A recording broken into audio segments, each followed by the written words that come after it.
علیکم ورحمۃ اللہ وبرکاتہ۔ اور سب خیریت؟ الحمدللہ۔ آج دیکھیے آپ لوگوں سے دنیا کی یہ جو رنگینیاں ہے، یہ جو خوبصورتی ہے، یہ دنیا میں جو ہم دنیا کی خوبصورتی میں ہم ڈوبتے جا رہے ہیں، اس میں اپنی آخرت کو بھولتے جا رہے ہیں۔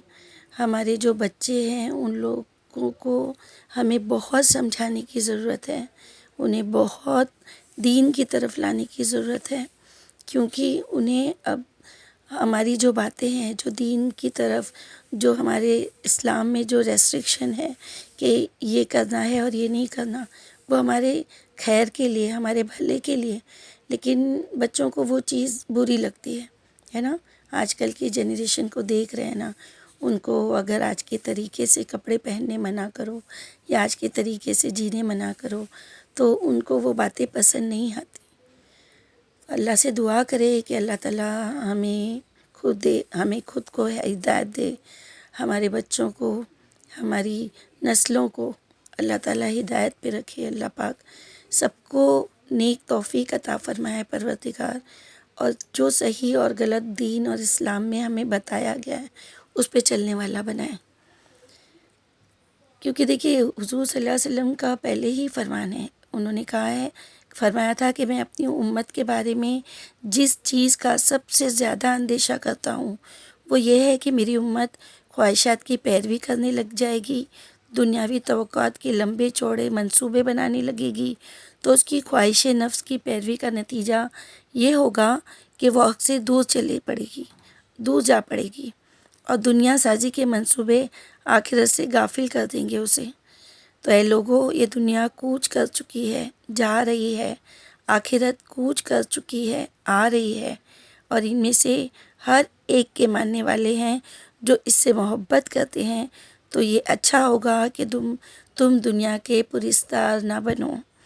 تم اس وقت عمل کے گھر میں ہو اور حساب کا وقت نہیں آیا ہے، اور کل تم حساب اور آخرت میں ہوں گے جہاں عمل کا کوئی امکان نہیں ہوگا۔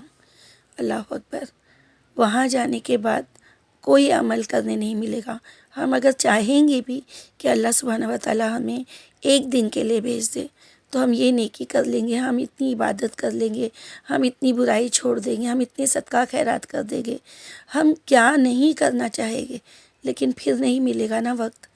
آج ہے، آج جو بھی جس عمر میں بھی ہے، ہم کوئی ٹین ایج پہ ہے، کوئی زیادہ ینگ ہے، کوئی 40s میں ہے، کوئی 50s میں ہے، کوئی 80s میں ہے، تو جو بھی ہے حیاتی ہے نا، اللہ نے دیا ہے نا، آج کے دن جو نیکی کر سکتے ہیں، آج کے دن جو معافی مانگ سکتے ہیں اللہ سبحانہ و تعالیٰ سے کہ اللہ تعالیٰ کل تک کہ میں نے یہ گناہ کیا تھا، اللہ آج مجھے اس چیز کا اندازہ ہو رہا ہے، اللہ معاف کر دے، اللہ معاف کر دے، اللہ تو غفور الرحیم ہے نا۔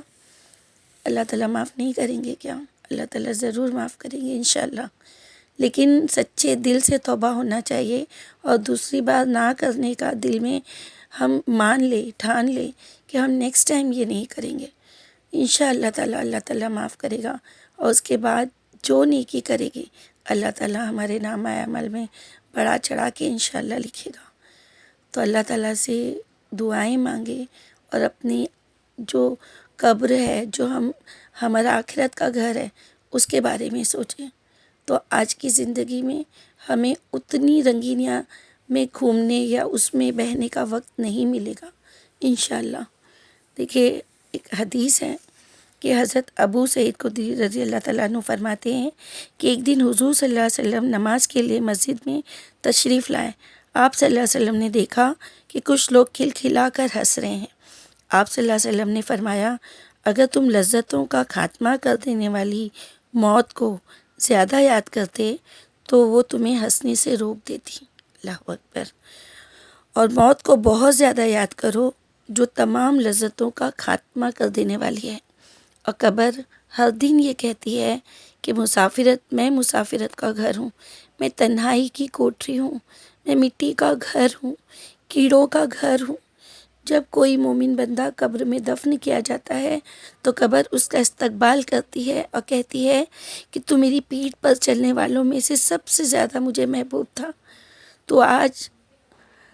تو جب آج تو میری ذمہ داری میں دے دیا گیا ہے تو تو دیکھے گا کہ تیرے ساتھ کتنا اچھا سلوک کرتی ہوں۔ حضور صلی اللہ علیہ وسلم نے فرمایا کہ اس مومن بندے کے لیے تا حد نگاہ یعنی جہاں تک وہ دیکھے گا وہ قبر وسیع اور کشادہ ہو جاتی ہے اور اس کے لیے جنت کی طرف ایک دروازہ کھول دیا جاتا ہے۔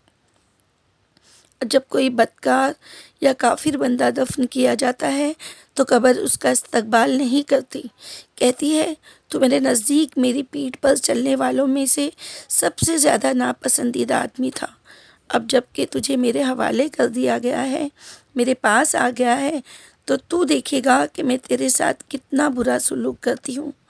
تو حضور صلی اللہ علیہ وسلم نے فرمایا پھر قبر اسے بھینچے گی اور تنگ ہوگی یہاں تک کہ اس کی پسلیاں ایک دوسرے میں گھس جائیں گی۔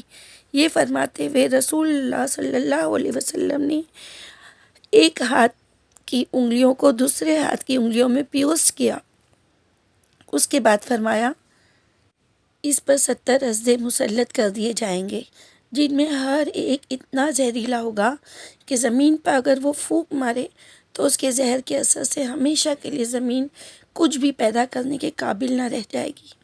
پھر یہ سب اسدے اس کو ڈسیں گے اور نوچیں گے، ایسا ہی اس کے ساتھ ہوتا رہے گا یہاں تک کہ حساب کا دن آ جائے گا۔ اللہ اکبر۔ وہ خدا کی عدالت میں حساب دینے کے لیے پیش کیا جائے گا۔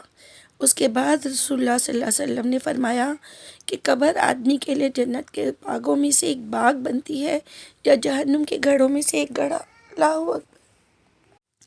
دیکھیے اب ہمیں فیصلہ کرنا ہے کہ آخرت میں ہماری قبر کیا بنے گی، ہے نا؟ جب کوئی انسان اپنی حد تک دنیا میں برائیوں سے لڑتا ہے، آخرت کی تیاری کرتا ہے اور اس کے بعد مرتا ہے، تو اس بیچ والی زندگی میں جسے قبر کہا جاتا ہے نا، اس کے ساتھ اللہ مہربانی کا برتاؤ کرتا ہے، خوشی اور مسرت محسوس کرتا ہے نا۔ اور اگر زندگی بھر برے کام کرتے رہے اور بنا مغفرت کے انتقال ہو گیا، گزر گئے، اس دنیا سے چلے گئے، تو پھر اس کے ساتھ وہی معاملہ ہوگا، ہے نا۔ اللہ اکبر۔ اللہ سے دعا کرے کہ اللہ تعالیٰ ہمیں دنیا کی رنگینیوں میں محو نہ کرے، اللہ تعالیٰ دنیا کی بھی ہم سکون لے اور آخرت کی بھی تیاری کرنے والا اللہ تعالیٰ ہمیں بنائے۔ اللہ تعالیٰ دنیا میں اتنے مگن نہیں ہو جائے کہ آخرت کو بھول جائے۔ اللہ تعالیٰ ہمارے ہر مومن مومنات، ہر مسلم مسلمات، ہر بچے بوڑھے جوان سب کو اللہ تعالیٰ اپنی حفاظت میں رکھے، اللہ تعالیٰ سب کو آخرت کی فکر کرنے والا بنائے۔ آمین یا رب العالمین۔